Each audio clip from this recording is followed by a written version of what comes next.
মুসলিম পারিবারিক সম্পত্তি বন্টন আইন, এই বিষয়টা আমরা যারা আইনজীব করি বা আমরা যারা সার্ভেয়ার তাদেরকে জানতে হয়, বুঝতে হয় সম্পত্তি মূলত বন্টনের জন্য। তো মুসলিম পারিবারিক সম্পত্তি বন্টন আইন বাংলাদেশে যেহেতু 85% মুসলমানদের এরিয়া, এখানে মুসলমানদের সবাই তারা সম্পত্তি বন্টনের ক্ষেত্রে অধিকাংশ মানুষ ইসলামিক যে আইন বা আমাদের ধর্মীয় যে আইনটা সে আইনটা নিয়ে আমরা প্রয়োগ করার চেষ্টা করি।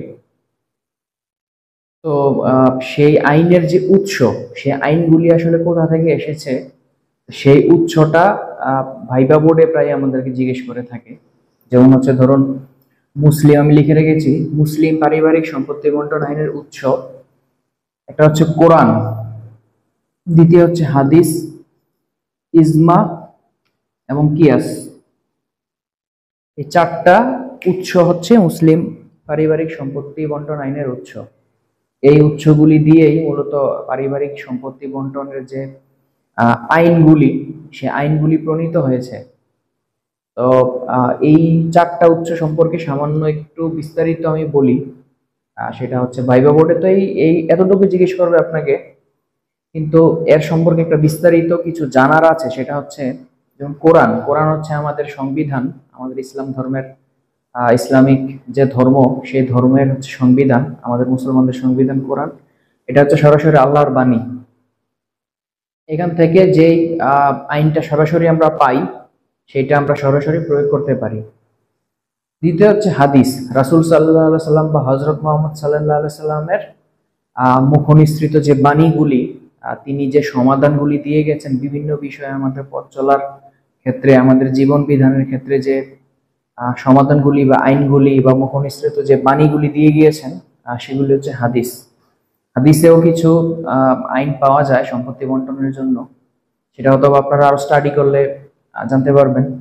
তারপর হচ্ছে ইজমাটা আসলে যখন কোনো বিষয়ে বা কোনো ইসলামিক বিষয়ে সকল ইসলামিক স্কলাররা একমত হন কোনো একটা বিষয়ে যে হ্যাঁ এইটাই সেটা, এইটাই হবে, এইটাই আইন, দেন সেটাকে বলা হয় ইজমা।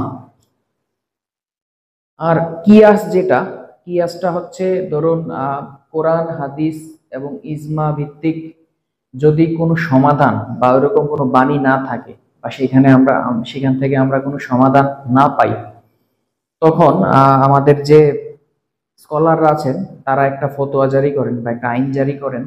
এটা অবশ্যই কোরআন, হাদিস এবং ইজমার কোনো পরিপন্থী হবে না, এগুলি কোনো বিরোধী হবে না, অবশ্যই মানুষের ভালোর জন্য হবে, ইসলামিক আইন মেনে হবে, কোরআনের আইন হাদিসের আইন মেনে হবে। তো সেই যে সমাধানটা বা সেই যে সিদ্ধান্তগুলি, সেই সিদ্ধান্তগুলি হচ্ছে কিয়াস।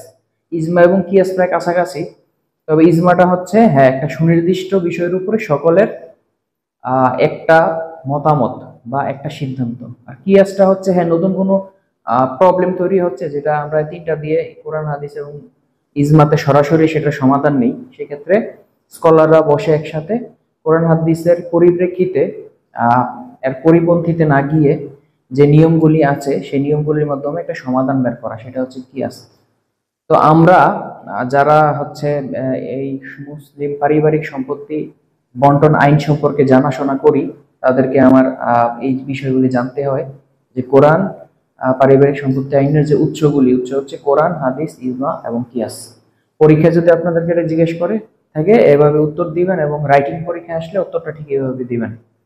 এর উপর বিস্তারিত আমি বড় ক্লাস নিব, যখন আমরা ভূমি জরিপের উপর বড় ক্লাস শুরু করব, মৌলিক ক্লাসগুলি শুরু করব, তখন এর উপরে সকল ম্যাথমেটিক্যাল যে সমাধান সেগুলি অবশ্যই আমি আপনাদেরকে দেখাবো। তো আজকে এ পর্যন্তই, ধন্যবাদ।